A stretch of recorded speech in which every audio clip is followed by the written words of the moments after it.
Sur ce, nous allons inviter la servante de Dieu Péniel, la prophétesse Péniel, qui va venir nous donner la suite de son témoignage. Alléluia. Je veux que tu sois attentif à ce qu'elle a vécu. Amen. Nous avons prêché la sainte doctrine. Mais Dieu vous permettra, vous-même qui êtes ici à Béou-à-Quatre-Roues, le Seigneur va visiter plusieurs d'entre vous. Il y en a qui vont venir en enfer. Il y en a qui vont venir au paradis. Il y en a qui vont vivre des témoignages extraordinaires avec le Saint-Esprit, afin d'attester, afin de mettre son cachet sur tout ce que vous avez entendu depuis le mardi que nous sommes venus ici jusqu'à aujourd'hui. Alléluia. On acclame le Seigneur Jésus pour la vie de la communauté. Shalom, shalom, le Dieu. Que le Seigneur vous bénisse. Je suis la servante de l'Éternel Péniel. À l'état civil, Aka épouse Kakou, Élise. Le Seigneur m'a fait la grâce de me donner le nom de Péniel. Péniel qui veut dire la face de Dieu. Bien aimé, le mercredi soir, j'avais donné une partie de mon témoignage.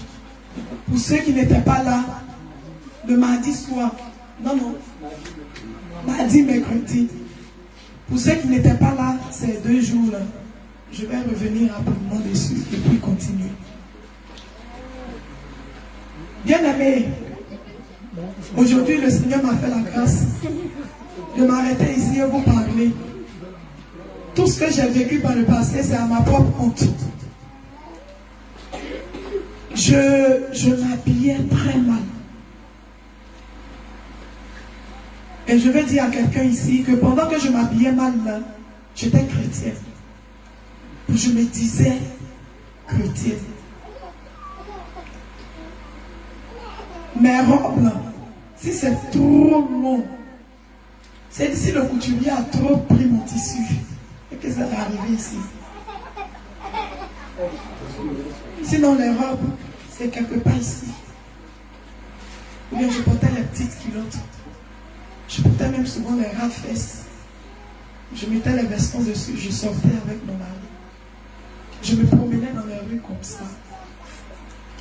Je me plaquais. Si mon vêtement ne colle pas à ma peau, c'est que je ne suis pas habillée. Je m'habillais très sexy. Parce que je me disais quoi?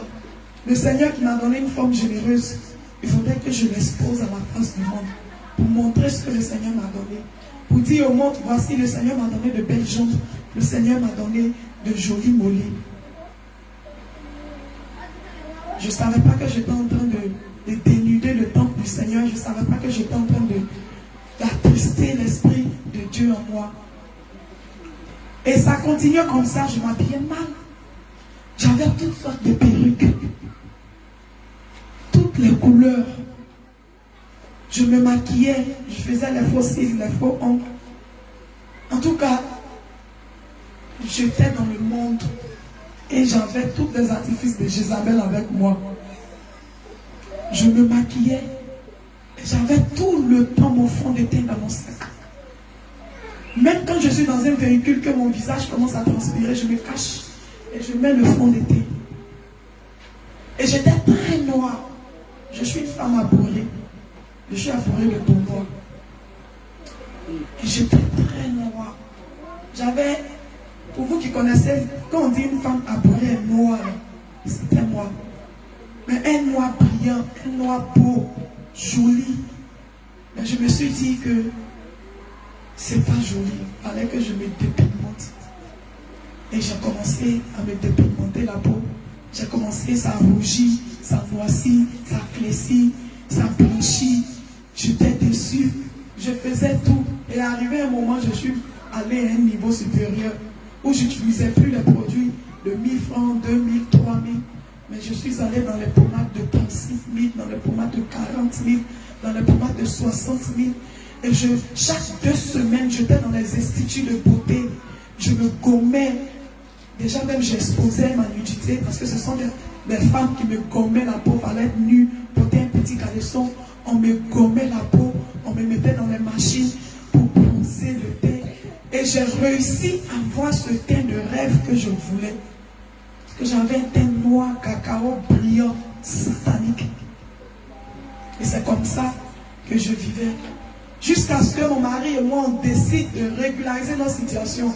J'étais déjà dotée Et on avait décidé de faire le mariage civil et le mariage religieux. J'étais assemblée de Dieu.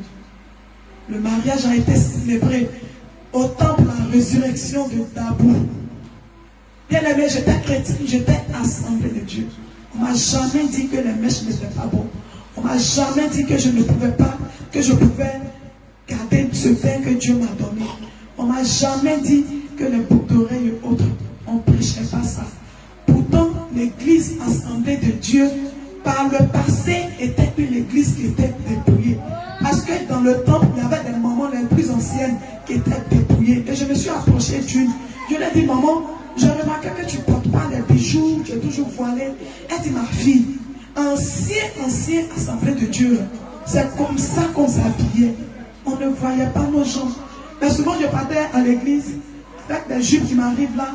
Je portais les pantalons pour aller à l'église. Je ne savais pas que c'était mauvais. Puisqu'on ne m'a jamais dit à l'église assemblée de Dieu que ce n'était pas mauvais, que je faisais du mal à mon âme. Et on s'est mariés. Nous nous sommes mariés le 9 novembre 2019. Avant d'hier 2019, le 9 novembre. Et le 12, j'ai commencé à saigner. J'ai saigné. Et je me disais comme ça que, comme c'est le stress du mariage et autres, peut-être que le cycle a dû changer, mais ça va revenir. Mais ça a continué 5 jours. Déjà au 5e jour, j'avais commencé à avoir peur parce que je n'étais pas comme ça. 5, 6, 7, 8e jour, j'ai commencé à m'inquiéter. Et je suis allée voir un gynécologue. Il a dit que c'était des fibromes, des myomes qui étaient mal placés. Il fallait qu'on enlève. Mais si on devait m'opérer, on devait m'enlever mes trompes, mon utérus, on devait tout enlever. Et je n'ai pas accepté. Je suis retournée. Et avec mon mari, on allait voir un autre docteur. Au début, le docteur disait 4. On allait voir un autre docteur.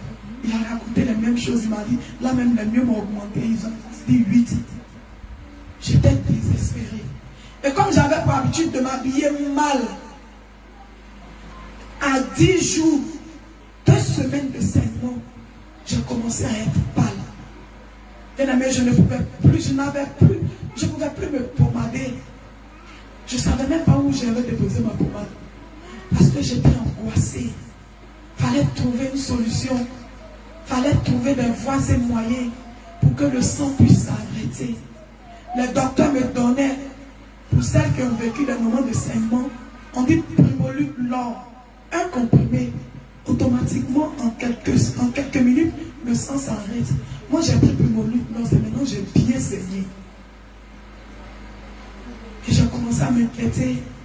Et puisque ce thé que je prenais tout le temps de chérir, de nourrir, de chuchoter, de caresser, d'aimer, d'adorer, je ne lui donnais plus la nourriture qu'il fallait, qui était les pommades, les gommages. Bien habillé, j'étais en train de saigner, de mourir.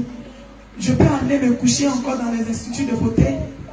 Est-ce que j'avais le temps même de m'asseoir, prendre le temps de me pommader? Je ne faisais plus ça.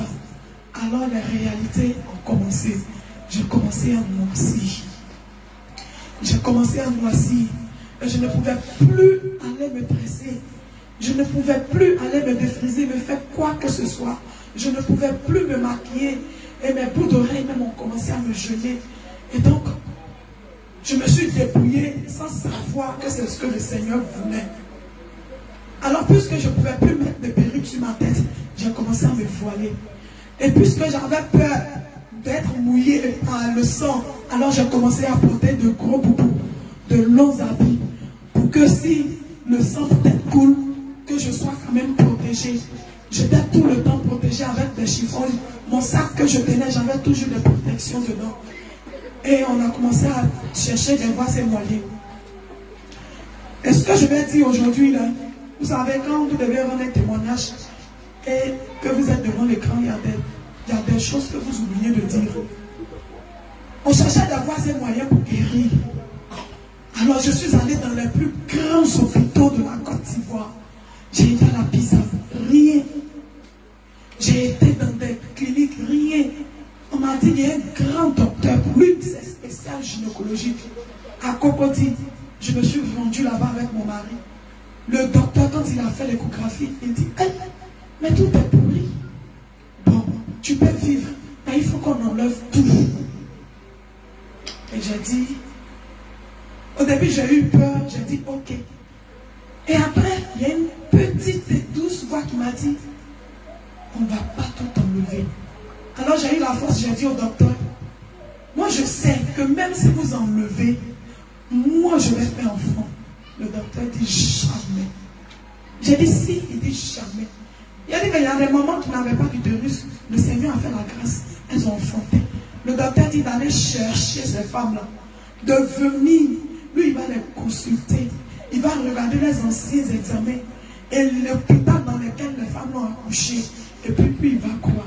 Automatiquement, j'ai entendu la voix du Seigneur qui me dit, sors d'ici parce que je ne suis pas là. Alors je suis sortie et il y a le pasteur de mon mari qui lui a dit, je vais t'envoyer au Nigeria. Tu vas aller rencontrer un homme de Dieu. Et cet homme de Dieu-là, quand vous allez arriver, ta femme, il va lui donner quelque chose. Elle va guérir sur le champ. Et j'ai été soulagée un peu. Et j'ai dit à mon mari, mais non, je veux savoir chez qui est-ce que nous partons au Nigeria. Et on a commencé à chercher les vases et moyens, combien est-ce que nous allons dépenser. Et on m'a fait savoir que c'est chez Tibi Jeshua. Alléluia. Et la nuit, je me suis engenouillée. J'ai dit, Seigneur, c'est vrai peut-être que je ne te connais pas trop. Mais la Bible dit qu'il y a une femme qui a saigné pendant 12 années de sa vie. Le jour où j'ai adressé cette prière au Seigneur, c'était au 18e jour de saignement, où j'avais commencé à être vidé de mon sang. J'avais commencé à maigrir. Je ne mangeais plus, je ne dormais plus. J'étais stressée. Et je me suis agenouillée. Et j'ai dit, Seigneur, cette femme qui a saigné pendant 12 années, tu t'es souvenu d'elle. Pour moi, là, ça ne fait même pas un mois. C'est-à-dire, moi, mon cas, là, c'est pas compliqué. Tu es le Dieu des cas compliqués. Tu es le Dieu des cas qui sont extrêmes. Mais moi, mon cas n'est pas encore compliqué, papa. Si tu l'as fait pour cette femme-là, la Bible dit que cette femme, elle s'est promenée, elle allait chez les médecins, chez les marabouts, peut-être elle a dépensé tout son argent, mais elle n'a pas eu de solution. Papa, moi je suis à mon 18e jour. Je t'en supplie, souviens-toi de moi. Cette femme qui a touché le pan de ta robe, la Bible dit qu'elle a été instantanément guérie. Je t'en supplie, il faut arrêter les saignements là. Ce que tu veux que je fasse pour toi, je vais le faire. Et j'ai dormi. Et j'ai dit au Seigneur, voici que nous allons aller au Nigeria. Papa, moi je ne veux pas mettre mes pieds dans un endroit où tu n'es pas. Parce que si je vais, qu'on me guérit de façon mystérieuse, ce que tu as prévu pour moi là, je ne vais pas avoir. Si tu n'es pas là-bas, la Bible dit que tu es le Dieu de vérité. Alors révèle-toi à moi cette nuit. Parce que je ne veux pas aller là où tu n'es pas. Bien-aimé, le Seigneur va se révéler à moi. Voici une vision. Même pas, je ne dormais pas. Dès que j'ai fermé les yeux, on m'a tiré une grosse valise. Ils ont déposé ça devant moi. Et ils ont écrit sur la valise Tibi Jeshua. Et la voix a retenti pour dire, où tu t'en vas là? Ça se trouve dans cette valise. Ouvre la valise. Tu sauras de toi-même s'il faut que tu partes ou s'il faut que tu ne partes pas.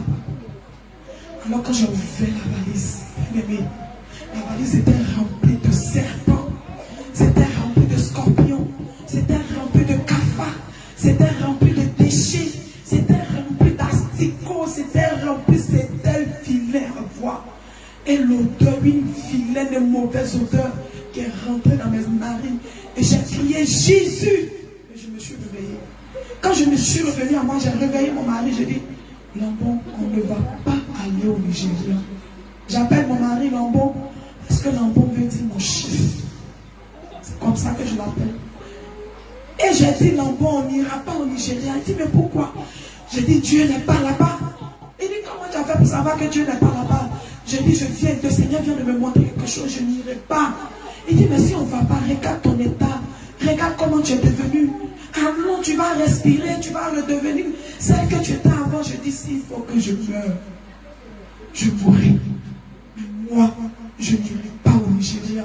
S'il faut qu'on m'opère et qu'on m'enlève tout, je préfère accepter ça. Mais moi, je n'irai pas là-bas parce que je sais ce que j'ai vu. Alors, il en a croisé encore une autre maman qui disait que sa fille avait les mêmes problèmes, mais c'est en France qu'ils l'ont opérée, mais qu'elle a eu la vie sauve. Alors, on a commencé à faire les papiers encore pour partir.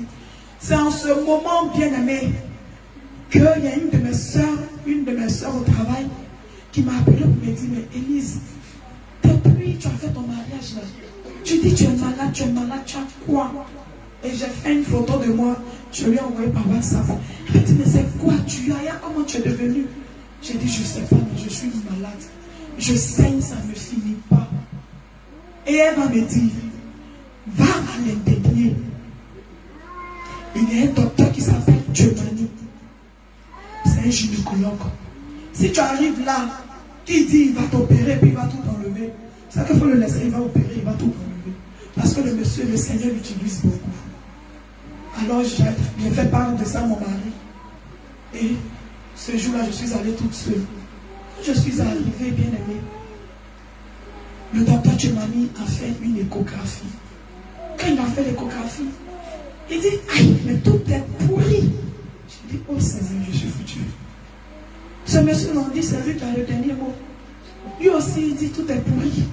Il dit, tout est pourri. Qu'on ne peut rien faire. On ne peut même pas sauver des organes. Et quand il m'a regardé, j'avais les larmes aux yeux. Mais bien aimé, pendant qu'il parlait, il y avait cette douce voix qui ne m'abandonnait pas. Cette voix qui me disait, je suis avec toi. Ne crains pas, je suis avec toi. On ne t'enlève le, on ne va rien t'enlever. Je suis avec toi. Alors, docteur Giovanni, quand il m'a regardé, il a dit, quand c'est difficile, c'est là que le Seigneur travaille. Alléluia. Il dit, quand c'est difficile, que lui, il aime quand l'opération est difficile, parce que là, il sait que le Seigneur travaille. Il dit, Madame Kakou, on va t'opérer. On ne touchera à rien. On va t'opérer normalement. Tu vas voir. Alléluia. Alléluia. Gloire à Jésus. Et cette parole-là m'a redonné la joie de vivre. Il m'a redonné espoir. Et je suis sortie de son bureau avec le sourire. Quand il a fait l'échographie, lui, il a dit il y en a 14. Qu'il y avait 4 gros qui étaient dans l'utérus. Vous voyez, quand vous prenez une pomme de terre et que ça commence à pousser, ça sort de partout. Il dit c'est comme ça que ton utérus est devenu. Mais on va faire ce que le Seigneur va nous demander de faire. Et on va tout sauver, ne crains rien. Alors j'ai appelé mon mari, j'étais contente. J'ai dit, maman, le docteur dit qu'il peut m'opérer sans rien toucher. Il dit, il faut dire au docteur. Si c'est faux, qu'ils nous disent en même temps, nous, on va aller à l'opération, tout en sachant qu'on ne va pas revenir avec quelque chose. Mais il ne faut pas, tu vas aller, il va te donner espoir, puis tu vas revenir, après il va te dire, c'était compliqué, on a tout fait. Il dit, le Seigneur va faire. Bien aimé, j'ai saigné pendant 21 jours. Le docteur m'a donné un comprimé. Il dit, c'est un par jour. De prendre ça sur 2 jours, ça va s'arrêter. J'ai pris sur 2 jours, rien. Il dit de prendre un matin, un le soir. J'ai fait ça sur 2 jours, rien. Il dit de prendre un matin, un midi, un le soir. J'ai fait ça sur 2 jours, rien. C'est-à-dire que j'étais en train de m'empoisonner. J'étais en train de faire des overdoses. J'étais en train de me tuer à petit feu, à petit feu. Et cette chair ingrate, que j'ai stressé mon mari à me donner l'argent pour payer des pommades. J'utilisais la gamme de chez Bioricine.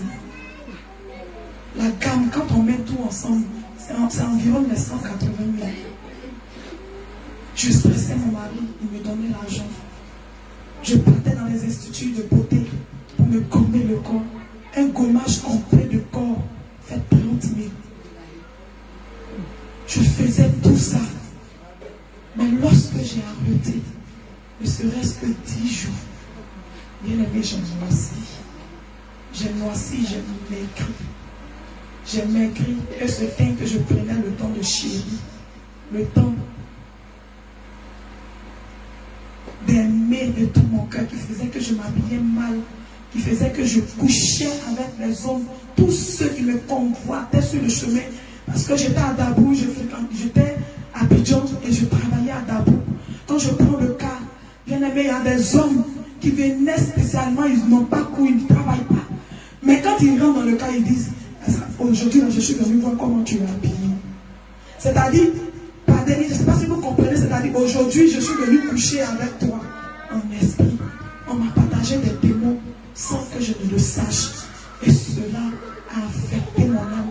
J'ai noirci, j'étais devenue une personne méconnaissable. J'ai perdu près de 25 kilos. J'étais devenue un squelette. Et vraiment, la chair m'a lâché.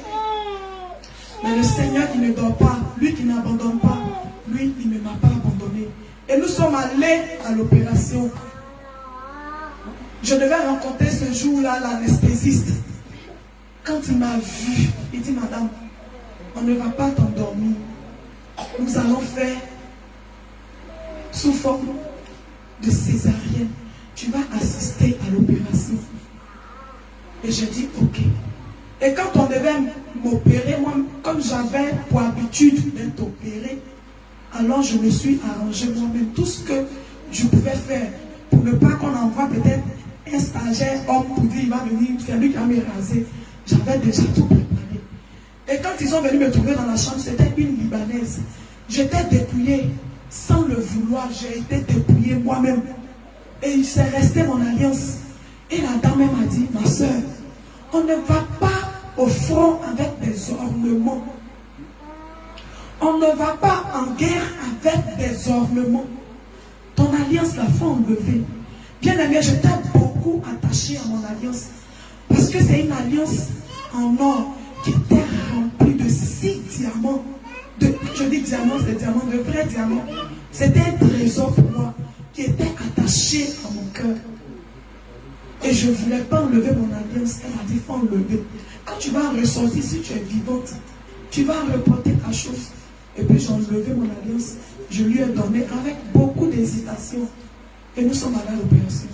Dès qu'on m'a injecté, on m'a fait une piqûre dans le dos ici pour l'anesthésie locale. Automatiquement, j'ai commencé à vomir. J'ai vomi un liquide bleu comme la chaise du début de l'opération jusqu'au lendemain matin. Je m'évanouais, on me réanimait. Et le docteur m'a dit, Madame Kakou, tu veux qu'on mette une adoration ou bien tu veux qu'on mette une louange? Je lui ai dit, mettez une adoration. Peut-être que le Seigneur aura compassion de moi. Alors il a mis une adoration. Je chantais avec eux. L'adoration disait, Seigneur, aide-moi à quitter mon péché. Aide-moi à quitter mon péché. Aide-moi à quitter mon péché. Alors je disais, Seigneur, aide-moi. Aide-moi à quitter le péché. Aide-moi à vivre comme tu veux que je vive. Bien aimé, l'opération a duré près de 6 heures. Et ce même jour, il y a une autre bien-aimée sœur qui a été opérée d'un seul fibrome. Et pour elle, la trompette a sonné. Elle est restée dans l'opération. Elle est restée dedans. Et quand les gens ont commencé à pleurer, mon mari pensait que c'était moi. Parce que ma grande soeur avait commencé à pleurer pour dire qu'ils ont commencé à pleurer au bloc là-bas. On dirait que je suis morte. Marie dit, moi, ma femme ne m'a pas dit qu'elle partait pour rester là-bas. C'est pas elle, elle va revenir. Et comme ça durait, il a eu peur, il est rentré dans les locaux du bloc. Et ça coïncidait avec mon arrivée. Et le docteur qui lui disait, ne t'inquiète pas, ce n'est pas ta femme. La voici, elle va bien. Et mon mari lui a demandé, ça s'est bien passé, elle est vivante? Il dit oui. Et tout est en place. Le docteur dit oui, que tout est en place. Par la grâce du Seigneur, tout est en place. Par la grâce du Seigneur, tout est en place. Et ils sont allés me déposer. Bien aimé, l'opération s'est très bien passer. Parce que le Seigneur savait que si je partais à la maison et que tout se passait bien, j'étais dépouillée quand on m'opérait. Sans que quelqu'un ne me prêche le dépouillement, j'étais dépouillée. Mais j'avais toutes ces choses avec moi. Alors l'opération s'est très bien passée, nous sommes rentrés à la maison. Quand nous sommes retournés, dès que je mets la nourriture dans ma bouche, je vais mourir. Tout ce que je mets de l'eau dans ma bouche, je vais mourir. J'avais pour habitude, quand on donne un jeûne à l'église, je ne faisais pas. Parce que j'aimais bien manger pour garder cette forme-là que je ne voulais pas perdre. Alors je ne jeûnais pas. Bien aimé, je n'ai pas mangé ni boire pendant 14 jours. Dès que je mets l'eau dans ma bouche, ça ressort automatiquement. Lorsque mon mari me met un jus dans la bouche, ça ressort automatiquement. Et je ne pouvais rien faire. Et aussi dans les hôpitaux, comme j'avais pour habitude de m'habiller très mal, je mettais mes cuisses dehors, je mettais tout dehors. Si je me suis habillée, que je n'ai pas montré ma poitrine, c'est que je ne vais pas sortir, je ne sors pas ce jour-là. Il faudrait qu'on sache que j'ai une poitrine généreuse. Il faudrait qu'on sache que le Seigneur m'a donné une forme alors qu'il ne m'a pas demandé d'anticiper ma forme. Alors j'ai été contraint de jeûner. Bien aimé, tellement ça n'allait pas, mon mari était obligé d'appeler ma maman pour qu'elle puisse venir l'aider. Si tu as un mari ici, il faut être soumise. Si le Seigneur t'a donné un homme qui t'aime, il ne faut pas penser que c'est parce qu'il est bête qu'il t'aime. Il ne faut pas penser que c'est parce que tu es trop belle qu'il ne peut pas se séparer de toi. Non, c'est une grâce que le Seigneur fait. Et moi, le Seigneur m'a fait cette grâce-là. Ce monsieur-là, j'ai fait combien de temps sans dormir? Il ne dormait pas. Il ne mangeait pas. Il ne partait plus au travail. Alors qu'il pouvait perdre son travail. Quand on l'appelait, il disait, ma femme est malade. Si vous voulez chasser moi, mais je dois être à ses côtés. Alors, quand j'entendais ses paroles sortir de sa bouche, ça me donnait la force. Bien aimé, je ne mangeais pas. Je ne pouvais rien faire. J'étais devenue comme une vieille femme de 90 ans. Les rides avaient commencé. Toutes mes joues étaient parties. Tout ce que j'appelais rondeur avait disparu. Ma peau était devenue froissée. J'étais devenue noire. C'était un noir joli que le Seigneur m'avait donné. C'est transformé en un teint de charbon, un teint de l'enfer. J'étais devenue vilaine comme le diable qui me possédait. J'étais devenue laide. Et un matin, quand je me suis levée, j'ai voulu aller dans les toilettes. Et je me suis vue dans le miroir, j'ai commencé à pleurer. Et j'ai demandé à mon mari, pourquoi est-ce que tu es encore là? Dès que je suis devenue, tu ne devais pas rester à mes côtés. Il a dit, le Seigneur va faire que je ne suis pas avec toi pour ce que tu es. Physiquement, c'est pas ça. Mais je suis avec toi parce qu'il y a quelque chose en toi, je sais que c'est bon. Il faut te dire que tu ne vas pas mourir. Tu vas te relever. Et ça continuait, j'ai commencé à chauffer, ça n'allait pas. Le 24 décembre 2019, mon mari m'a soulevé pour aller dans une clinique. On m'a hospitalisé là-bas, on dit infection. Ils ont fait le pansement, il n'y avait rien. Palu, ils ont fait le palu. Ça allait un peu, on est revenu à la maison. Quand je suis arrivée à la maison, dès que j'ai mis la nourriture dans ma bouche, mes intestins ont commencé à se soulever. Pour quelqu'un qui est en face de moi va penser que je suis enceinte de 9 mois et que le bébé est en train de se retourner. Alors tout ce que je pouvais dire, Seigneur, je bois ton sang. Je bois ton sang. Je m'habillais tellement mal. Le diable m'a aidé. Les gens ont regardé ma nudité. J'étais nue. Et quand mon mari n'était pas à côté pour tirer le drap pour mettre sur moi, je n'avais aucune force pour prendre le drap, tirer le drap pour mettre sur moi pour couvrir ma nudité. Je n'avais pas cette force-là. Les gens m'ont vu nue. Ils ont vu tout ce qu'ils pouvaient voir. Le Seigneur m'a humilié. Il m'a brisé. Il m'a réduit à néant pour que je sache que c'est lui qui abaisse et c'est aussi lui qui élève. Il m'a brisé pour que je sache que ce corps que je prenais le temps de chérir, de nourrir, pouvait mourir. Et que ce que je devais chérir, c'est ce qui était en moi. Alléluia. Amen. Alors on est revenu à la maison encore, ça n'allait pas. Ça n'allait pas du tout. Et quand mon mari a appelé le docteur lui a dit, si tu n'envoies pas ta femme, elle va mourir. Le lendemain matin à 5 heures, je ne suis pas quelqu'un de mince. Même quand tu es en forme, que tu deviens malade, tes os sont toujours lourds. Mon mari m'a soulevé avec difficulté. Je ne pouvais rien faire. Il a tout fait. Il allait chercher un taxi, il est venu me mettre dedans. On allait jusqu'à l'entrée du plateau. Les pneus du véhicule ont éclaté. C'est-à-dire tout était prévu pour que je meure le 27 décembre 2019. Et quand nous sommes arrivés à l'indénier, ma grande soeur, qui d'habitude, quand elle doit m'indexer pour dire voici ma petite soeur Élise, elle le faisait avec fierté. Elle disait pour dire voici Élise, c'est ma petite soeur. Vous voyez comme elle est belle. Et je me glorifiais dans ça. Ce jour-là, quand elle m'a vu, quand mon mari m'a fait sortir du véhicule, les infirmiers qui étaient là ont couru, quand ils sont venus me soulever, quand ma grande soeur m'a vu, elle a mis ses mains sur sa tête. Elle a commencé à pleurer. Parce que oui, ma soeur, ce que tu es aujourd'hui, que les gens te regardent et qui disent, oh, elle est jolie, tu es canon, tu es ceci, tu es belle, oh, tu es séduisante. Ma chérie, toi, à la bourrée, on pouvait dire, on prend la banane braisée, on essuie ton corps et on mange. C'est ce qu'on me disait. On peut prendre la banane braisée, essuyer mon corps tellement c'est propre, tellement c'est joli, et on va mettre dans la bouche pour manger. C'est un langage de chez nous, à Beaunois. Bien aimé, c'était la pourriture. Et le Seigneur va me montrer que tout ça, c'était la pourriture. Alors, dès que nous sommes arrivés, ma grande soeur dit, oh, elle dit, c'est fini pour Élise. Aujourd'hui, là, c'est fini pour Élise. Elle dit, c'est fini pour ma soeur. Ils m'ont soulevé directement aux urgences. En moins de 10 minutes, ils m'ont mis près de 10 ballons. Je vous dis 10 ballons. Le toit tournait comme ça sur moi. Et je disais, Jésus, sauve-moi. C'est tout ce que je pouvais dire. Jésus, sauve-moi. Papa, aie pitié de moi. Jésus, je bois ton sang. Jésus, je bois ton sang. Je bois ton sang. Et ils ont envoyé des mamans. Le docteur dit, ils n'ont qu'à faire le pansement.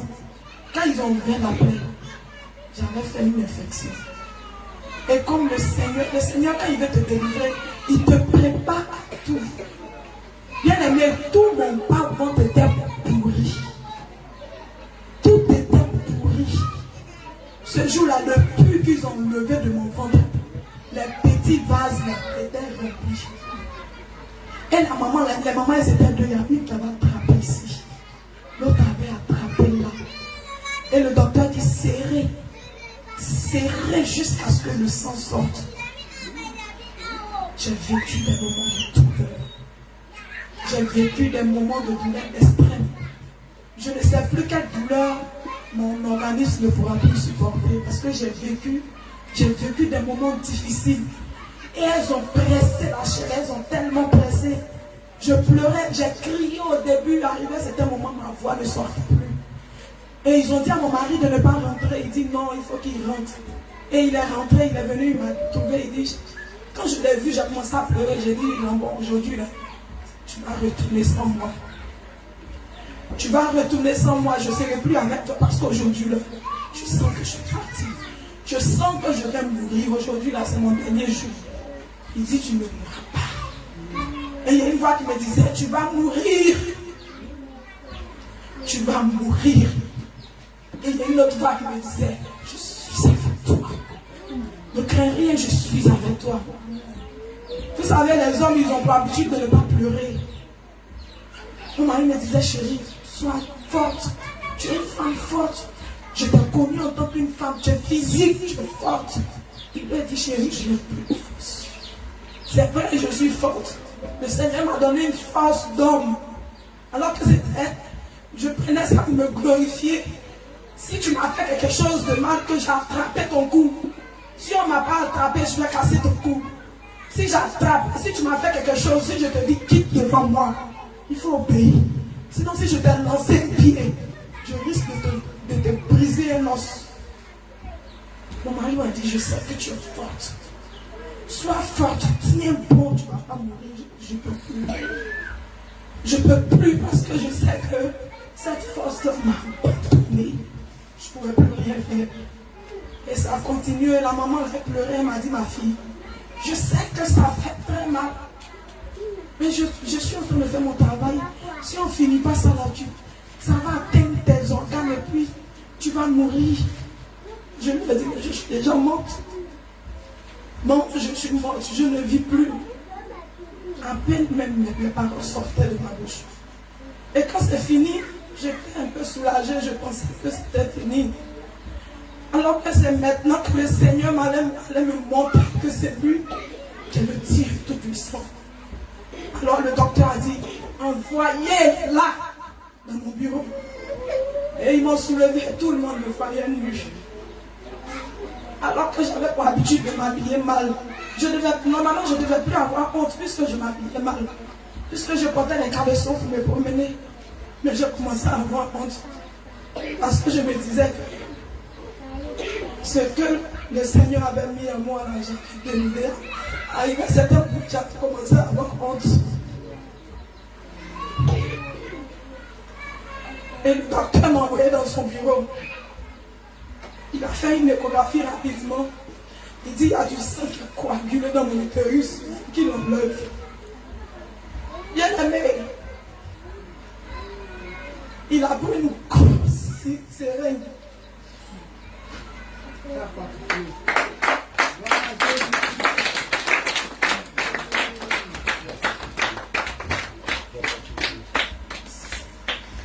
Il a pris une grosse seringue. Et il a pris cette seringue et il l'a mis dans mon utérus. Et il m'a dit, Madame Kakou, ça fait très mal. Ce que je vais te faire, ça fait mal.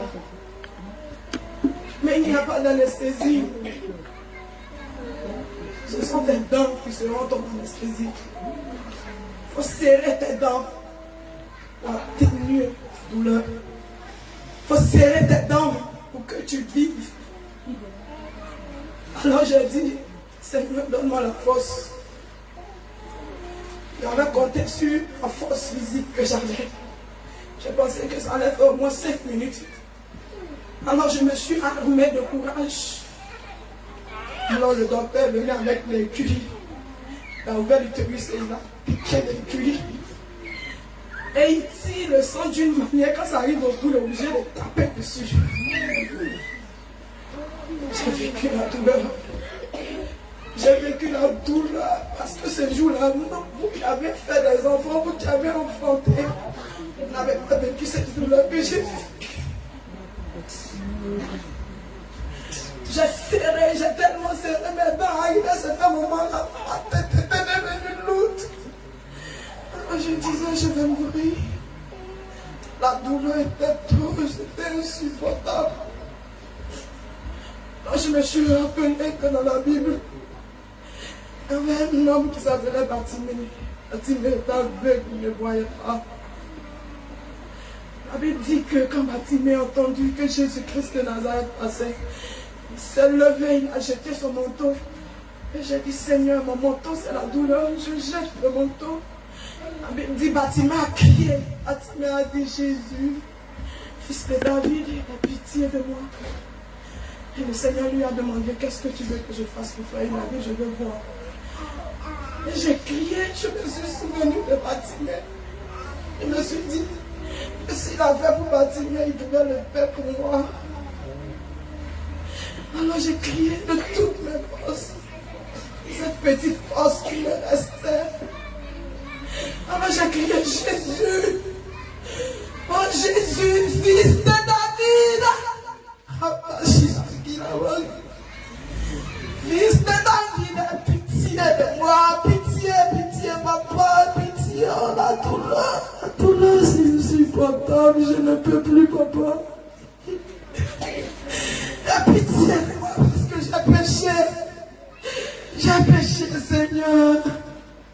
Tu as dit, tu es venu pour nous les pécheurs, je suis là, Jésus, visite-moi, papa. Prends ma douleur, sinon je vais mourir, Jésus. Prends ma douleur,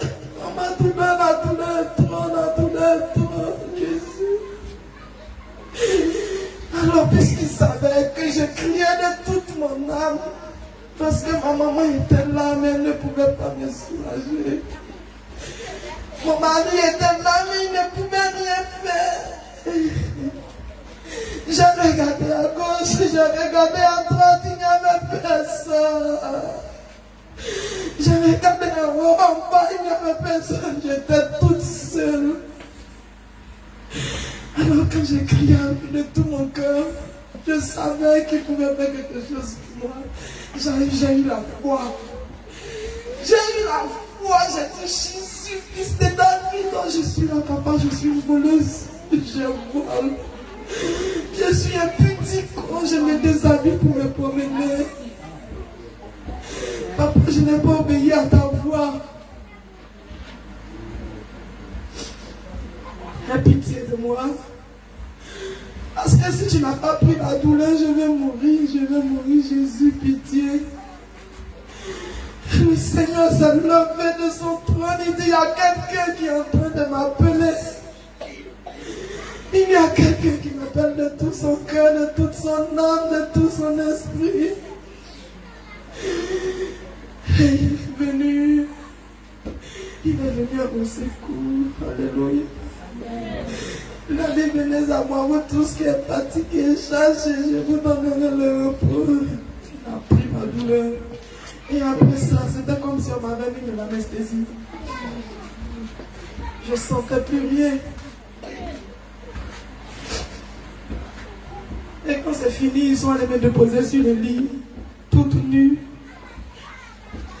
Et je sentais que je partais. Je sentais que mon âme me quittait. Ça a commencé par les pieds. Ça a commencé par mes pieds. Je voyais mon âme sortir de moi. Je voyais mon âme sortir de moi et je disais, oh, je vais mourir. Seigneur, je vais mourir, Père, je vais mourir. Je t'en supplie, sauve-moi. Et mon âme a continué à se lever. Ça a continué à me quitter jusque quand ça arrive au niveau de mes hanches. Alors j'ai dit, je vais chanter, même si c'est la dernière chose qui me reste à faire.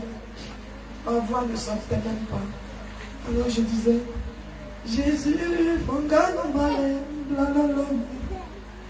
Jésus, fongano malem, blalolo. Oh Jésus, je n'ai plus de force, fais-moi autant. Jésus, je n'ai plus de force, fais-moi autant. Papa, fais-moi autant. Je lui ai dit, ma maman est là, mais elle ne peut pas me mettre au dos comme toi, tu vas le faire, Jésus. Prends-moi, je t'en supplie, prends-moi. Et bien aimé, j'ai rendu l'âme. Alors mon âme m'a quitté. Mon âme m'a quitté. Je me suis retrouvée dans un endroit bizarre. Je me suis retrouvée dans un grand vide où j'étais toute seule. Alors j'ai commencé à crier, oh je suis morte. Jésus, je suis morte. Papa, ne me laisse pas, je suis morte. Et là où je me suis retrouvée, c'est comme si mon côté gauche là ne fonctionnait plus. Et je pouvais toujours prendre appui sur mon côté droit. Alors je m'appuyais sur le côté droit. Je m'appuyais sur le côté droit. Je disais toujours, Jésus, sauve-moi. Jésus, sauve-moi. Et quand je disais, Jésus, sauve-moi, voici une lumière qui m'est apparue. Une grande lumière qu'on ne pouvait pas regarder. Une lumière que je ne pouvais même pas regarder. Mais quand j'ai vu la lumière, instantanément, je me suis sentie guérie. Instantanément, je me suis sentie libérée.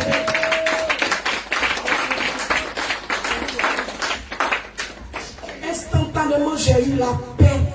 J'ai eu la guérison totale. Et j'ai commencé à aller vers la lumière. Et voici la voix qui a retenti comme un tonnerre. Je ne t'ai pas envoyé ici pour la lumière. Tu n'es même pas digne de voir ma lumière. Et j'ai dit ici, je suis chrétienne. Il dit non. Tu ne peux pas prétendre être chrétienne et vivre comme tu as vécu. Je dis si j'étais chrétienne, j'avais commencé à dire, j'ai un bon cœur. Et la voix a continué pour dire, tu as vécu dans la chair. Tu as dénudé mon temple. Tu as dénaturé mon temple. Alors ta place n'est pas ici. Tous ceux qui ont vécu comme toi ne peuvent jamais rentrer dans mon royaume. Mais c'est par pure grâce que je te montre cette lumière que tu vois. Je veux que tu saches que ce lieu existe. Oui, il existe. Mais toi, tu ne peux pas entrer. Tu n'es pas digne de rentrer dans mon royaume. Alors je continue à dire, Seigneur, je suis chrétienne, que moi je suis beau, je suis gentille, je ne suis pas méchante, je suis gentille, je ne suis pas méchante. Et il a continué pour dire, je ne t'ai pas envoyé ici pour la lumière, je t'ai envoyé ici pour là. Il y a un grand vent, je ne sais pas comment on peut décrire ce vent-là, mais ça n'a rien d'une, c'est dit, d'une, c'est pas un vent naturel, c'est pas une tornade, c'est dit, c'est pas, souvent dans les télévisions on voit, aux États-Unis on dit le vent, en fait ceci, ça n'existe. C'est dit, c'est venu un coup, ça m'a ramassé et ça m'a jeté sur mon côté gauche. Quand je me suis retourné comme ça sur mon côté gauche, bien aimé, j'étais emprisonné. Vous voyez, quand vous avez un perroquet chez vous à la maison, là où vous mettez le perroquet, c'est dans un endroit comme ça que j'étais. J'étais emprisonné dans une cage. Et j'étais accroché. Et voici un grand château de feu qui était implanté dans un grand lac de feu. C'est dit partout où était le feu. Bien aimé, le feu qui est là-bas, c'est pas ce feu-là qu'on voit dans nos cuisines. Ce n'est pas le feu du volcan. Mais c'est une autre. C'est dit la nature de ce feu-là. Ce n'est pas terrestre. C'est dit on ne peut pas décrire ce feu-là. Et l'odeur qui est là-bas, c'est une odeur qui personne n'a jamais senti ça sur la terre. On ne peut pas respirer. Il n'y a pas d'air. Il n'y a pas d'eau. J'étais étouffé. Il y avait tout en même temps. Et j'étais en même temps troublé. Les gens criaient de partout. Et autour du château de feu, c'est dans le château de feu que les gens tombaient. Mais bien aimé, les gens tombaient comme si on prenait un sac de riz et qu'on renversait dans le château de feu. Et de part et d'autre du château de feu, il y avait des géants, de grands démons, vilains. Et puis autour d'eux, là, il y avait de gros piquants comme ça sur eux. Et ils se moquaient de ceux qui tombaient dans le feu. Ils se moquaient. Ils disaient, ha ha ha ha, pour l'éternité. Pour l'éternité. Et il y a d'autres qui tombaient, les démons les accompagnaient. C'est-à-dire quand ils te voient, ils t'accompagnent en même temps dans le feu. Et moi, j'étais accroché. Et je criais, Jésus, sauve-moi. Jésus, sauve-moi. Jésus, sauve-moi. Et la voix du Seigneur s'est fait entendre. Pour me dire, toi-même, pourquoi tu m'appelles, mais pourquoi tu me déranges? Quand tu vivais dans ta chair, là, tu n'as pas vu. Tu as vécu dans la chair. On t'a dit de ne pas mettre les bijoux. Oui, bijoux, bien aimé, je n'étais pas trop fort de bijoux. J'aimais les petits bijoux. C'est même quand je dois porter bout d'oreille, c'est petit bout d'oreille. Même quand je dois porter une chaîne, c'est une petite chaîne. J'aimais beaucoup les perles, les fantaisies. À mon poignet, c'est dit partout je mettais. Le Seigneur m'a dit, regarde. Et il y avait une télévision, une grande télé, il s'est allumé. Et je me suis vue en train de danser avec mon mari. Le dimanche de notre mariage, j'avais des bijoux que les parents du côté de mon mari et de mon côté aussi avaient envoyé pour nous habiller. Le Seigneur dit, regarde, regarde, je ne suis pas dans les bijoux. Quelle que soit la taille du bijou, moi l'Éternel des armées, je ne suis pas dedans. Mais tu as mis les bijoux sur ton corps. Tu as souillé mon temple. Et tu as été empoisonné par ces bijoux que tu as portés le dimanche. Et c'est ce qui a causé ces fibromes. Mais on m'a opéré de 56 fibromes. Les petits là n'étaient pas dedans. 56 fibromes. Un gros seau comme ça était rempli. Le docteur disait on va mettre les moyens sans savoir si les fibromes qu'ils ont écrasés. Parce que je sentais ils écrasaient. Le docteur disait mais il n'y en a pas tout. Même là on soulevait, on enlevait des millions de fibromes. Le docteur dit ça dépasse 100. Et le Seigneur m'a dit mais tu as été empoisonné par les bijoux. Je ne suis pas dans les bijoux. Tu as porté de faux cheveux. Qu'est-ce que ça t'a donné? Tu t'es habillé mal. Tu as dénudé mon temps. Tu ne savais pas que je vivais en toi. Tu ne savais pas que je vivais en toi.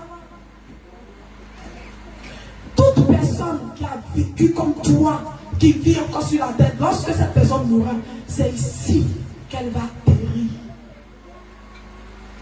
Alors j'ai dit au Seigneur, je t'en supplie.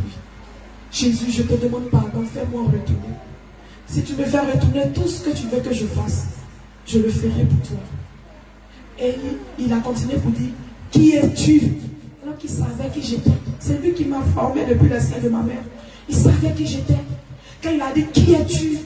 Pour que les païens me dérangent. Pour que le monde entier me dérange. Bien aimé, ce n'est pas pour me lancer de fleurs, ni quoi que ce soit, que le Seigneur m'en garde. Moi, je me dis toujours, j'ai crucifié ma chair. Où je dois arrêter là? Toi, garçon, faut te mettre nu devant moi. Je dois te voir comme un nouveau-né. Ma chair est crucifiée parce que je sais, j'ai goûté à ce feu. J'ai goûté à ce feu, je sais ce qui est là-bas. Le Seigneur a dit, mais les païens me dérangent. Tout le monde me prie pour que je te fasse retourner à la vie. Bien aimé, les païens, c'était qui? Moi, je travaille à la banque. Quand je vois les personnes âgées, quand je vois les guides religieux, je ne cherche pas à savoir si tu es de ma communauté ou pas. Si je vois un malade, automatiquement je dis envoyer la personne vient. Le papa qui est assis là-bas ou bien l'imam qui est assis là-bas, dites-lui de venir, je vais le payer, il va partir. C'est comme ça que je fonctionnais. Souvent quand je prends ma pause, qu'un guide religieux vient, ou bien on fait rentrer un malade, on vient m'appeler. Pourtant il y a des gens qui payent, on vient m'appeler, on dit, Élise, comme c'est toi tu veux payer les malades là. Il y a un malade qui est là, si tu peux venir me payer, je lave mes mains, je vais et je paye la personne. Et pendant que j'étais malade, toutes ces personnes partaient à la banque et demandaient, mais la gentille femme là, et ma fille, on dit, papa, ta fille est malade, si tu peux prier pour elle. Voici les païens qui priaient pour moi.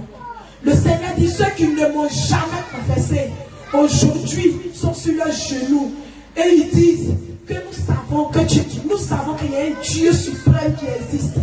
Mais lui, il sait qu'il adore. Pourquoi il dit, il sait qu'il y a un Dieu suprême qui existe? La femme l'on dit, elle est gravement malade. Que si on entend qu'elle est morte, c'est que c'est fini pour elle. Pardon, il ne faut pas, elle va mourir. Parce que si elle meurt là, moi aussi il y a des activités qui vont me prendre rapidement et puis je vais partir.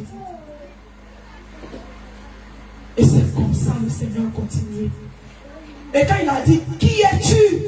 Il a continué, il a dit, Péniel. Voici là où vient mon nom, Péniel. Le Seigneur m'a appelé Péniel 3 fois. Et la 3e fois, j'ai dit, Seigneur, si un seul jour, j'ai donné un verre d'eau à un de tes serviteurs, je t'en supplie, fais-moi retourner. Tout ce que tu veux que je fasse pour toi, je le ferai. Mais je t'en prie, laisse-moi partir. Et bien aimé, tous ceux qui tombaient dans ce lac de feu, tout le monde criait Jésus. Je n'ai pas entendu Marie, je n'ai pas entendu Bouddha, je n'ai pas entendu Allah, je n'ai pas entendu un autre nom, si ce n'est que le nom de Jésus-Christ de Nazareth. Amen. Tout le monde criait Jésus sauve-moi, Jésus sauve-moi, Jésus sauve-moi. Et les démons criaient et disaient pour l'éternité. Donc moi, entendu là-bas. Jésus, sauve-moi. Et les démons criaient, pour l'éternité, oh, tu es ici pour l'éternité, oh, tombez. Et ils riaient, les démons se moquent de nous. Ils se moquent de nous. Et quand j'ai fini de dire, fais-moi retourner, je ferai tout ce que tu veux. Alors il m'a dit, je vais te faire retourner. Mais si tu vas, dis à mon église, bien aimé, il y a des gens qui ont écouté mon témoignage. Même mes propres parents m'ont dit que ce message ne s'adressait qu'à moi seul. Le Seigneur a dit, mon église, bien aimé, son église c'est moi, c'est toi. C'est nous le corps du Christ. Son église, il a ses enfants dans les paliers. L'église, c'est nous tous. Il a dit, va et dis à mon église que je ne suis pas dans les bijoux. Quelle que soit la taille du bijou, je ne suis pas dedans. Je ne suis pas dans les faux cheveux. Je suis le Dieu de la vérité. Il dit, je ne suis pas dans tout ce qui est ajout et rajout. Je ne suis pas dans des femmes qui se dépigmentent la peau. Si tu retournes, que tu retournes à ces choses, automatiquement je vais te rappeler. Mais cette fois-ci, ta situation sera pire. Alors j'ai dit, Jésus, ramène-moi. Mais vous savez où je voulais qu'il me ramène? Je voulais qu'il me ramène à la lumière. À la lumière, c'est là-bas que je voulais partir. Je lui ai dit, ramène-moi à la lumière. Je veux que tu me ramènes, mais envoie-moi là où le côté là-bas, c'est trop bon. Là-bas, là, j'ai la paix. Et en même temps, j'ai eu le sentiment comme si mon mari allait trop pleurer. Et j'ai commencé à culpabiliser. Et aussi, je disais, Seigneur, fais-moi retourner vers la lumière. Et ils ont détaché la cage dans laquelle j'étais. Et on me roulait pour aller tomber dans le château de feu. On dit, comme tu insistes, tu dis que tu veux rester. On va dans le feu. Alors j'ai crié, Jésus, sauve-moi. Et en même temps, comme si c'est quelqu'un qu'on venait de réanimer, mon âme est redescendue en moi. Je me suis réveillée un coup. Quand je me suis réveillée, ma grande soeur, elle a vu que j'étais plus, mon esprit n'était plus en moi, mon âme m'avait quitté. Elle a fui, elle est sortie, elle allait chercher de l'aide. Et quand je suis revenue à moi, ils étaient déjà là en train de me toucher. Mais qu'est-ce qui se passe? On demande à ma grande soeur, mais il y a eu quoi? Qu'est-ce qui se passe? Elle dit, elle sait pas. Et j'ai ouvert mes yeux. Quand j'ai ouvert mes yeux, elle dit, hé, Élise, il y a quoi? Pourquoi tu me fais ça? Hé, qu'est-ce qui s'est passé? Et j'entendais toujours, pour l'éternité, bien aimé, si j'avais une seule petite force, je vous assure que j'allais sortir nue, j'allais courir dans tout l'hôpital. Parce que je ne pouvais pas me lever. Et j'étais comme scotché dans mon lit. Et ma bouche me pouvait dire, merci Seigneur. Pour l'éternité, Jésus sauve-moi. Pour l'éternité, Jésus sauve-moi. Et la voix, automatiquement, j'ai voulu parler à ma grande soeur. Et la voix retentit encore pour dire, tu ne diras rien. Tu le diras en premier à mon serviteur. Donc, j'ai eu peur. Et je me suis dit, si on rentre à la maison, que l'homme de Dieu vient me voir, j'allais lui expliquer. Dès que mon mari est rentré, la voix retentit. Explique maintenant à mon serviteur. C'est là que je suis que mon mari a un appel. Et je lui ai dit, tu vas tourner, tu vas sauter, tu vas te cacher, tu vas te recacher, tu vas te recacher. Le Seigneur t'a choisi, tu peux rien. Et quand j'ai fini d'expliquer à mon mari, il dit, ah, vraiment, tu viens de loin. Bon, on va trouver un homme de Dieu et tu vas lui expliquer tout ce que tu as vu. Parce que nous, on ne comprend rien. On ne comprend rien, tout ce que tu as vécu là. Vraiment, le Seigneur t'aime. Mais il faudrait qu'on explique à quelqu'un qui pourra plus nous orienter. Et j'ai dit, ok, pendant qu'on est assis, je vois, voici un tonnerre qui a retenti. J'ai dit, l'hôpital a tremblé, voici une lumière. Le Seigneur peut se révéler à chacun de nous sous plusieurs formes. Et puisqu'il sait qu'il m'a choisi et qu'il m'a appelé au dépouillement, alors il s'est révélé à moi sous la forme d'une femme dépouillée. Et il a envoyé son ange sous l'aspect d'une femme dépouillée, une femme qui était très bien habillée, dans une longue robe, une robe décente qui couvrait tout son corps. Et ses cheveux étaient attachés, ses cheveux naturels, je vous dis. Elle avait un voile sur la taille. Quand elle est arrivée, j'ai crié, j'ai dit, je ne veux pas mourir. Quand mon mari est assis là, j'ai attrapé son habit, j'ai dit, je ne veux pas mourir. Seigneur, je ne veux plus repartir. Mais mon mari, il ne voyait rien. Il n'entendait rien. Au contraire, il était assis là, j'entendais, je voyais qu'il murmurait, me disait, ça va aller. Mais tout ce que je faisais là, il ne voyait rien. Je criais, je ne veux plus mourir. Seigneur, je ne veux plus aller en enfer, je t'en supplie, je t'en supplie. Et la personne qui était devant moi a appelé, Péniel. Péniel, deuxième fois. Péniel, troisième fois. Et puisque j'avais pour habitude de méditer, j'ai dit, Seigneur, me voici. Et la personne a continué de me dire, le Seigneur m'envoie te dire qu'à partir d'aujourd'hui, tu dois garder tes cheveux naturels sur ta tête.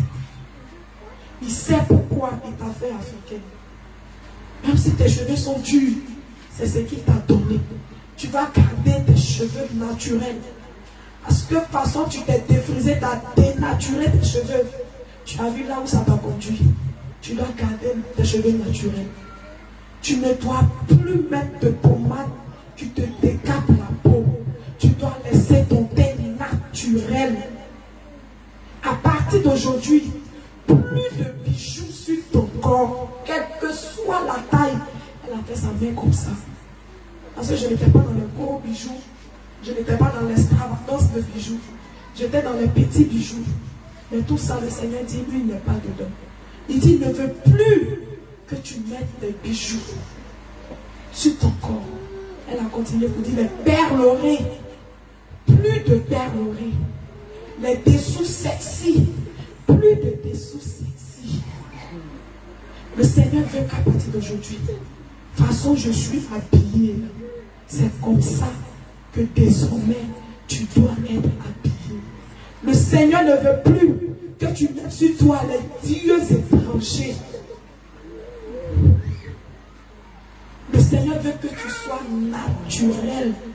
Le Seigneur veut que tu sois sobre.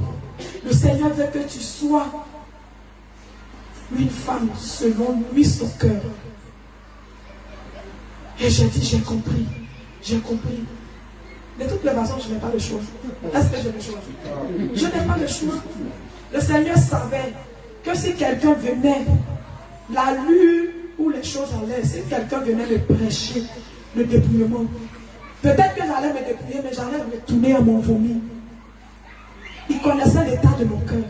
Alors il m'a attendu à un carrefour. Un carrefour, c'est lui seul. Où il sait que même s'il me ramène, même si le diable vient me proposer le plus beau teint du monde, moi, Péniel, on dit jamais, le monde dit on dit jamais, jamais. Mais moi je dis, je m'appuie sur Jésus-Christ de Nazareth. Et je dis jamais, je ne retournerai à mon vomi. Je ne retournerai plus à mon vomi. Et elle m'a dit, à partir d'aujourd'hui, tu auras une vie de méditation. Le Seigneur va t'enseigner ses voies. Et puis, elle est partie. Quand elle est partie, automatiquement, j'ai secoué mon mari. Il a su qu'il y avait quelque chose. Et je lui ai expliqué ce que je venais de voir. Et puis, il a dit, d'accord, j'ai compris. Bon, quand même, tu sais que toutes ces choses-là, moi, je ne suis pas dedans. Toutes ces choses, les mèches, c'est vrai, je me maquillais, mon mari se plaignait. Parce qu'il disait que il m'a croisé, comme je m'a croisé naturel. Le jour, il m'a croisé là. J'avais porté une jupe et un tricot de pharmacie. On s'est croisé un soir et il m'a aimé comme ça. Il aime quand j'attache pagne, un long pagne simplement à ma taille et que je porte peut-être un manche long dessus. C'est comme ça qu'il m'aimait. Mais je ne sais pas où c'est quitté. C'est lui-même qui va dans la boutique des prostituées et qui paye les trucs là pour venir me faire porter. Je ne savais pas qu'il envoyait des esprits dans ma vie. Et j'ai commencé à prendre goût. J'ai commencé à prendre goût. Et il m'a dit, il n'y a pas de problème, il n'y a même pas de problème. Parce que j'ai été à côté de toi, je suis le témoin de tout ce que tu as vécu. Et je me cachais, je ne pleurais pas devant toi. Mais je me cachais et je pleurais. Je demandais demandé au Seigneur d'avoir pitié. Pitié. C'est comme ça que le Seigneur m'a fait la grâce. Et quand le Seigneur m'a fait la grâce, puisque j'étais assemblée de Dieu, je ne pouvais plus retourner dans ce temple. Ce temple qui m'a envoyé en enfer. Non, je ne peux plus retourner là-bas. Alors j'ai dit au Seigneur, moi je ne peux plus retourner là où j'étais. Où est-ce que je dois partir? Alors le Seigneur m'a envoyé sur les réseaux sociaux, sur les réseaux sociaux, sur les réseaux sociaux, sur les réseaux sociaux. Et le jour où je suis tombée sur la page Jésus revient, automatiquement la voix a résonné pour dire, c'est ici que tu seras nourri. Alléluia. Spirituellement. C'est ici. C'est ici ma parole, c'est ici la source d'eau vive. C'est ici que tu vas grandir spirituellement. Alors j'ai pris contact avec nos frères du Bénin. Ils m'ont dit, ok, il n'y a pas de problème. Mais je n'ai pas rendu mon témoignage à quelqu'un. Je n'ai pas rendu mon témoignage à quelqu'un. J'ai suivi les enseignements parce que je n'étais pas, c'est vrai, je devais avoir retenti, mais je n'étais pas convaincu que je devais rester là. Moi, je cherchais des signes pour que le Seigneur me dise, voilà, c'est ici que tu dois rester. Alors j'ai donné mon numéro, on m'a mis sur la page des femmes saintes. Je suivais les enseignements. Et un coup on dit, on ne met plus parfum. Moi j'utilisais terre des messes. 35 cm fait 70 000. 35 millilitres fait 70 000. J'utilisais terre des messes et c'est un parfum homme. Moi je ne vais plus mettre terre des messes. Donc je ne vais plus mettre parfum. Je dis, Seigneur, si tu es dedans, confirme-moi. Alors il m'a montré ça clairement en songe. Il m'a dit, je ne suis pas dedans. Je ne veux plus que tu mettes de parfum sur ton corps. Je vis en toi. Je ne veux plus que tu mettes. C'est un Dieu étranger. Quand le Seigneur m'a dit, enlève dessus de toi les dieux étrangers, il dit, les parfums en font partie. Alors, tu ne mettras plus de parfum sur ton corps. C'est comme ça que j'ai arrêté de mettre le parfum sur moi. Et voici ce qui va me faire rester et m'enraciner à Jésus revient. Il y avait des enseignements. Il y avait une période où les hommes de Dieu donnaient des enseignements. Chaque soir, un homme de Dieu donnait un enseignement. Et un matin, quand je me suis levé, je me suis connecté. Bien aimé, je ne pouvais toujours pas me lever. Je rasais les murs, j'appuyais les murs là pour marcher. Tellement le feu m'a brûlé en enfer. Tout mon dos était devenu plein. Mon mari est témoin. C'est lui qui soignait mes plaies. Tout mon dos jusqu'en bas de mes fesses. Tout ici où je m'étais dehors là. Maintenant là, qu'est-ce que tu as sorti? Tout est plein. Mon mari me soignait un peu. Toutes mes mains, mes paumes, toute ma peau était quittée. En bas de mes pieds, tout était devenu plein. Et c'est comme ça que le Seigneur a pris le soin de m'enseigner. Et ce jour-là, notre bien-aimé, le docteur Silas qui venait, il a dit, aujourd'hui, c'est l'homme de Dieu, l'apôtre Abraham, qui doit donner l'enseignement ce soir, l'homme de Dieu de la Côte d'Ivoire. Et j'ai dit, ah bon? Il y a un homme de Dieu de Jésus revient en Côte d'Ivoire. D'accord, je vais l'écouter. Et le soir, j'ai bien mis du jus dans mon portable, la connexion. Et je me suis connecté.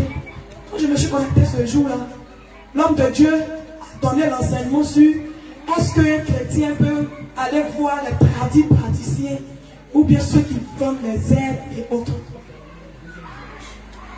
C'était le deuxième dimanche. C'était ton deuxième dimanche là-bas. D'accord. Et moi, je suis resté là, j'ai mis mes écouteurs. Et dès qu'il a commencé, il a chanté, après il a commencé à donner les enseignements. Et automatiquement, il y a une voix qui me disait, enlève tes écouteurs. J'ai enlevé mes écouteurs. Il dit, mets sur haut-parleur. J'ai mis sur haut-parleur, il dit, invite ton mari. J'ai dit, non, bon, viens, on va écouter. Parce que le message qui est en train d'être donné, là, ça nous concerne. Donc quand j'ai mis sur haut-parleur, j'étais au balcon. Et voici une voix. Ça, c'est peut-être aux femmes vertueuses que j'ai expliqué. Sinon, cette révélation, là, c'est aujourd'hui que je la donne publiquement. Même l'homme de Dieu ne le sait pas. Et j'ai entendu le tonnerre. Notre Seigneur, là, sa voix là, sa voix fait peur. Toi, tu n'as pas peur de Dieu. C'est que tu sais. La voix retentit pour dire, c'est pas péché. Écoutez-moi bien. La voix retentit pour dire, voici ton berger. Voici ton berger. 3 fois. Dieu m'est témoin. C'est la première fois que je donne cette révélation. Je l'ai gardée pour moi toute seule. La voix répétée 3 fois. Voici ton berger. Et j'étais comme troublée. Et j'ai dit, Seigneur, j'ai compris. Seigneur, j'ai compris. Mais avant ça, quand j'ai dit au Seigneur, je ne veux plus aller aux assemblées de Dieu, où est-ce que je dois partir? Il m'a dit, je te permets d'aller avec ton mari. Dans l'église de mon mari, c'était femme pasteur. Femme, et c'est une maman qui est pasteur. C'est vrai, elle a été d'une grande aide. Quand j'étais malade, quand j'ai été opérée, elle venait tout le temps à la maison. Je partais à l'église, j'ai rendu même une partie de mon témoignage dans son église. Et le Seigneur m'a dit, tu ne vas pas rester là. Alors je ne veux pas que tu t'attaches à quelqu'un ici. Alors je partais, je sortais. Arrivé à un certain moment, il y avait des trucs sur lesquels je discutais avec elle. Et à chaque fois, l'Esprit de Dieu en moi qui était attristé. Et un dimanche, quand je suis allée, le Seigneur m'a dit, c'est ton dernier dimanche. À partir d'aujourd'hui, tu sors d'ici. Et c'est fini. Et là, dans le courant de la semaine, c'est là que j'ai écouté l'enseignement de l'homme de Dieu. Et le Seigneur m'a dit, voici ton berger. Voici ton berger. Voici ton berger 3 fois. Et j'ai pris le numéro de l'homme de Dieu. Mais le Seigneur ne m'a pas convaincu. Je n'ai pas voulu appeler automatiquement. Puisque moi, je vivais dans la séduction. Je vivais dans la séduction. Je m'habillais pour plaire. Je ne m'habillais pas pour couvrir ma nudité. Je ne m'habillais pas pour m'habiller. Mais je m'habillais pour choquer. On dit choquer pour plaire à ma grande honte. Je m'habillais pour qu'on me regarde. Alors quand le Seigneur m'a enlevé de toutes ces choses, il y avait une honte maintenant qui est venue m'habiter. Je ne pouvais plus, même pour approcher quelqu'un, c'était devenu difficile. Ça a failli même me troubler au niveau de mon travail puisque je suis à l'accueil. Et je n'ai pas pu, j'ai pris le numéro de l'homme de Dieu, mais je n'ai pas pu l'appeler. J'ai dit au Seigneur, je veux que toi-même, tu prépares notre rencontre. Tu dis c'est mon berger. Alors toi, tu vas m'envoyer à mon berger. Tu vas m'envoyer à ma bergerie, à la bergerie. Tu vas m'envoyer chez mes frères. Alors j'ai contacté le docteur Silas, puisque c'est avec lui que j'ai causé en premier. Alors je l'ai appelé. On a causé. Il m'a dit qu'ils vont venir en Côte d'Ivoire. Et d'attendre quand ils seront là, je vais aller. J'ai dit d'accord. Donc j'écoutais les enseignements. À chaque moment, quand il y a des enseignements, je me connectais, j'écoutais, je partais sur les pages Facebook. C'est comme ça que le Seigneur a pris le temps de me nourrir spirituellement, de me dire tout ce que je devais faire. Il ne m'avait pas montré tout. J'ai appris d'autres sur le terrain. Et j'ai toujours demandé qu'il me confie. Et c'est comme ça, en 2020, je suis allée et on m'a donné le numéro de Maman Sava. J'ai appelé Maman Sava. Quand je suis arrivée, quand la dame m'a dit bonjour, j'ai dit cette voix-là, je reconnais la voix.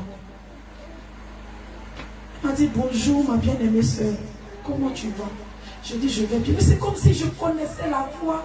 C'est comme si cette voix-là vit avec moi tous les jours. Et je lui ai dit bonjour ma soeur. Et quand on partait, automatiquement j'ai commencé à parler. Je lui ai dit en tout cas le Seigneur a fait beaucoup de choses pour moi. Je travaille à la banque, je suis à la banque NCA. Il m'a dit tu as la NCA? Je dis oui. Elle dit mais ma grande soeur à NCA. Je dis ah bon? Elle est où? Elle dit au siège. Je dis mais moi aussi je suis au siège. Elle dit quel service? Elle dit aux opérations. Aux opérations, automatiquement il y a un visage qui a commencé à se dessiner. Et j'ai dit ta soeur c'est qui? Qu'elle a dit le nom de sa soeur. Bien aimée. Quand j'ai quitté Dabou, c'est dans la maladie, j'ai dit au Seigneur, enlève-moi Dabou. Enlève-moi Dabou. Et les gens ne voulaient pas m'accorder le transfert. J'ai dit à mon mari, soulève-moi dans la maladie. Envoie-moi aux ressources humaines. Ils vont me voir là. Le même jour, ils vont m'affecter. Mon mari dit, lui, il peut pas. Il dit, envoie-moi. Il dit, il peut pas. Il dit, bon, je m'ai fait mon placement. Quand je suis allé, il a dit au chauffeur, envoie-moi NCF. Ils m'ont aidé. Jusqu'au 7e, quand ils m'ont vu, sur le champ, on dit tu es affecté en Noma. Mais quand je suis arrivée à la banque, j'ai vu une soeur, je l'ai saluée. Et bizarrement, je me suis attachée à elle. Je me suis attachée à elle. Quand elle me voit ma soeur, c'est comme ça, ma soeur, sans le savoir, c'était la grande soeur, même père, même mère de maman Sarah. Et quand elle a dit le nom de sa soeur, j'ai dit, vous ne pouvez pas savoir combien de fois. J'ai dit, j'ai sauté sur elle comme si je la connaissais depuis longtemps. J'ai sauté sur elle. J'ai dit, mais c'est pourquoi, quand tu as commencé à parler là, j'ai reconnu la voix là. C'est comme si je connaissais cette voix là. Et le Seigneur m'a fait la grâce. J'ai retrouvé une soeur, une deuxième soeur. À Jésus revient et je l'appelais à tout moment pour lui demander telle chose. Quand je doute sur quelque chose net, je l'appelle telle chose là. Comment on fait? Comment on fait? Comment on fait? Donc, bien aimé, voici comment le Seigneur m'a délivré de l'esprit de Jézabel. Le Seigneur n'est pas dans la mèche, il n'est pas dans la télé, il n'est pas dans toutes ces choses. Le Seigneur, il est le Dieu de la sainteté. Et pendant le mariage, ma tête là, les appareils là, ils ont coupé ma tête. Et ils sont allés mettre dans leur coffre à tête. Je pense que c'est bon. Gloire à Jésus. Le témoignage est sur la page JesusCom TV.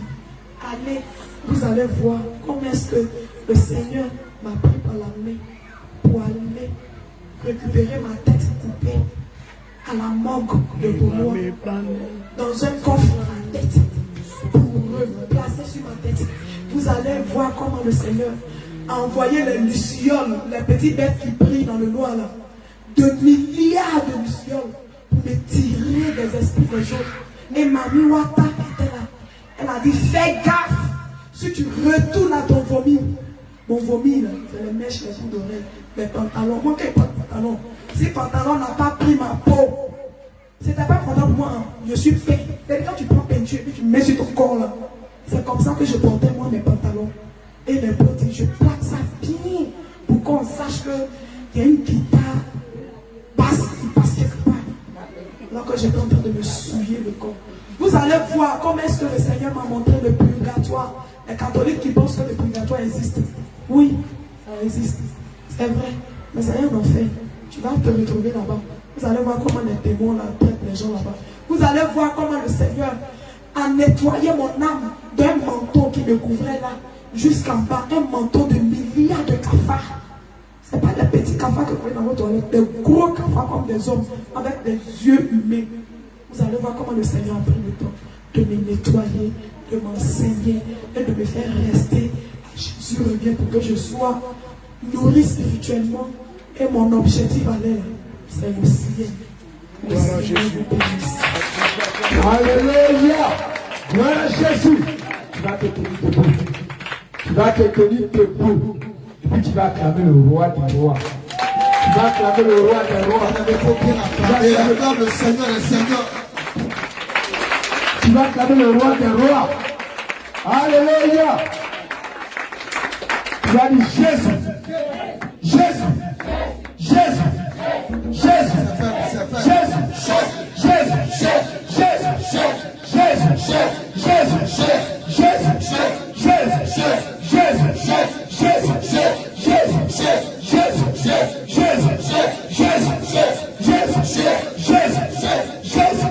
Alléluia.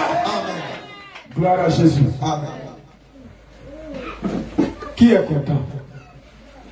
Qui est content? Qui est content? Bien aimé. Alléluia. Est-ce qu'on t'a parlé de voyage? Est-ce qu'on t'a dit non, viens, tu vas avoir une grande plantation? Est-ce qu'on t'a dit non, tu vas partir en France? Est-ce qu'on t'a dit tu seras le plus grand planteur de Dayamé? Est-ce qu'on a dit tu vas aller, donne ton argent? Ce qu'on a enseigné là, c'est la sainte doctrine, la parole de Dieu pure. C'est ça qui donne la vie. C'est ça, c'est la vie éternelle. C'est ce qu'on a prêché. Si tu ne payes pas la parole de Dieu, tu n'as pas de vie. Alléluia. Si tu ne payes pas, tu n'es pas conforme à la sainte doctrine ciel là. Tu ne peux pas rentrer. Alléluia. Amen. Gloire à Jésus. Amen. Tu vas fermer les yeux. Tu vas répéter après moi. Tu vas dire Seigneur Jésus. Non, c'est faible. Tu vas dire Seigneur Jésus. Merci. Seigneur Jésus. Merci. Seigneur Jésus. Merci. Seigneur Jésus. Merci. Bien-aimé, ton merci les frères. Parce que ton merci doit venir du fond de ton cœur. Ça doit venir du fond de ton cœur. Le Seigneur Jésus a dépassé à Boisseau. À Kakro, et voilà, c'est le plus petit village. Bléo à Kakro, c'est le plus petit. D'ailleurs, il n'y a pas de courant. Il n'y a pas l'eau. Il pouvait aller jusqu'à Yamé là-bas. Il pouvait aller à Koukolantoumi. Dans le village de Manapédi. Mais il a dépassé tout là-bas. Puis il est venu dans ce petit village pour t'annoncer la parole de vie. Parce qu'il y a ses enfants ici. Alléluia. Amen. Alléluia. Amen. Regarde quel amour que le Seigneur manifeste pour toi. Regarde quel amour que le Seigneur Jésus a manifesté pour toi. Bien-aimé. Le Seigneur dit dans le livre de Luc chapitre 9 verset 62. Luc chapitre 9 verset 62. Jésus lui répondit, quiconque met, toi, tu as entendu la sainte doctrine aujourd'hui. La main à la charrue. Tu as entendu la parole de vie aujourd'hui. Et regarde en arrière. Et tu vas retourner encore dans le vomi, dans le monde, dans les mèches, dans les fossiles, dans les collants, dans les champs du monde. N'est pas propre au royaume de Dieu. Oh, ciel, là, tu ne peux pas rentrer. Ma bien-aimée, attache-toi à Jésus. Tu as entendu le témoignage? Ça, c'est une personne. Ce n'est pas on a dit. Ce n'est pas dit quelqu'un a dit. Ou bien ne c'est pas à la radio. Ou bien à la télévision. Mais tu as vu quelqu'un vis-à-vis. Toi-même, tu as vu, tu as entendu. Quand dit oculaire et puis auriculaire. Toi-même, tu as vu, tu as entendu. Et le Seigneur Jésus vient et il le confirme par sa parole. Bien-aimé, aujourd'hui, attache-toi à Jésus. Tu vas dire Seigneur Jésus. Seigneur Jésus. J'ai entendu ta parole. J'ai entendu ta parole. J'ai entendu ta parole. J'ai entendu ta parole. Oh Dieu. Oh Dieu. Oh Dieu. Oh Dieu. Aujourd'hui, je prends la décision. Je prends la décision de marcher avec toi. Je marcher avec toi. Je marcher avec toi. Je marcher avec toi. Le mot derrière moi. Le mot derrière moi. Le mot derrière moi. Le mot derrière moi. Le mot derrière moi. Le mot derrière moi. Jésus devant moi. Jésus devant moi. Jésus devant moi. Jésus. Jésus. Comme Bartimée. Comme Bartimée. Je crie à toi. Je crie à toi. Sauve-moi. Sauve-moi. Sauve-moi. Sauve-moi. Sauve-moi. Sauve-moi. Sauve-moi. Au nom de Jésus. Bien-aimé, tu as crié à Jésus. Tu as crié à Jésus. Toi, tu n'as pas encore fait la paix avec lui. Toi encore, tu es dans le doute. C'est de toi qu'il s'agit. C'est de toi qu'il s'agit. Bien-aimé, c'est de toi qu'il s'agit. La trompette est déjà dans la bouche. Il n'y a plus de temps. Il n'y a plus de temps. Il n'y a plus de temps. Il n'y a plus de temps. C'est pas le moment d'hésiter. C'est pas le moment de douter. C'est pas le moment d'attendre, de réfléchir. Mais c'est le moment pour toi de faire le pas. Le Seigneur a fait le pas depuis 2022 ans. 2022 ans que Jésus a fait le pas pour toi. Il n'y a plus de temps pour toi. Il n'y a plus de temps pour toi. Il n'y a plus de temps pour toi. Il n'y a plus de temps pour toi. Il n'y a plus de temps pour toi. Réveille-toi. Réveille-toi. Réveille-toi. Réveille-toi avant qu'il ne soit trop tard. Amen. Avant qu'il ne soit trop tard. Amen. Bien-aimé. Oh, on a trop parlé. On a trop parlé. On a trop parlé. On a trop parlé. Bien aimé, on a trop parlé. On a trop parlé. C'est la fête ici. C'est la fête ici. Dieu, sortez du corps des temps d'hier. Annonce maintenant à tous les hommes, en tout lieu, qu'il est à se répondre. Le Seigneur Jésus t'appelle d'abandonner le péché. Abandonne le péché. Sors du péché. Sors du péché. Sors du péché. Sors du péché. Sors du péché. Avant qu'il ne soit trop tard. Avant qu'il ne soit trop tard. Le Seigneur dit que le salaire du péché c'est la mort. Après la mort vient le jugement. Bien aimé, tu as entendu. Il y a eu un procès. Tout à l'heure, tu as entendu dans le témoignage que tu n'étais pas digne de venir ici. Tu n'es pas digne d'être dans cette lumière. Tu n'es pas digne dans cette lumière. Et un grand enfant, un grand enfant, un grand enfant, un grand enfant est venu transporter cette personne. L'envoyer dans une cage. L'envoyer dans une cage. Pour dire c'est ici ta position. Bien aimé, le Seigneur te dit évite cette position maintenant. Évite maintenant. Évite cette position. Jésus se met à la porte de ton cœur. Toi encore tu n'as pas encore donné ta place. Mais Jésus te met. Il te met dans cette position. Il se met à la porte de ton cœur. Et le Seigneur Jésus, ça fait depuis 9 heures. Depuis 9 heures, il frappe à la porte de ton cœur. Jésus frappe à la porte de ton cœur. Oh ma bien-aimée. Oh mon bien-aimé. Ne traîne pas les pas. Ne traîne pas les pas. Ne traîne pas les pas. Bien-aimé, moi, en tant qu'homme, toi aussi en tant qu'homme, nous sommes limités. Je ne sais pas si le soleil, je vais voir la nuit se coucher.